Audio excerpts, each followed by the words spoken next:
I lost a friend recently, and I never got a chance to memorialise him, so I thought this would be a good opportunity. Human, in the memory of John Hume. And we'll all move on, and we'll all move on. And I guess we'll all move on. On from the sum of who they were, in those last moments. The sum of their person, and their loves, their memories, their opinions. For all beliefs evaporate into concepts that gently fizzle away, like all the heat from our bodies as radiation dissipates, from absolutely everything, eventually, in entropy, grounded down to absolute zero, and no longer needed, and is of any comfort. However, misery does not need company, for it seems that sometimes sympathy is yet another alternative, and yet somehow sympathy does not seem to cover it, does not seem worth it, it does not. Dead people that should not matter more than the materials that their bodies were made of.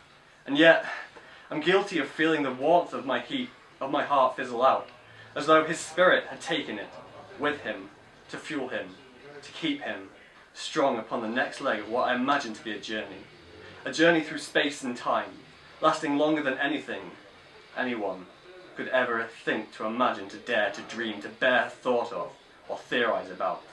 Longer than anything that I, or anything else, could ever comprehend to even imagine. And yet for some reason, this does give me comfort. Sleepy comfort that drags itself lazily around my heart. That he is asleep, for all intensive purposes, and unable to imagine anything else. For nothing else would have ever been enough. For truly special people can never know enough love.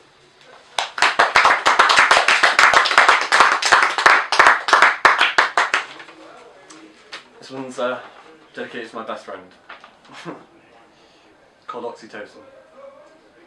Oxytocin, the hormone that bonds you to me.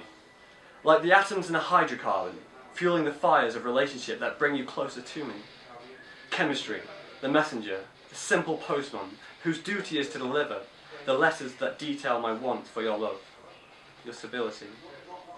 These sentiments, to be delivered so swiftly by the wings of change.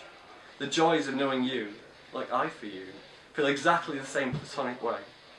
Yes, you, my surrogate sister, embracing me with your words, embracing me with your nourishment, encouraging me to do better, to be better, to aim higher.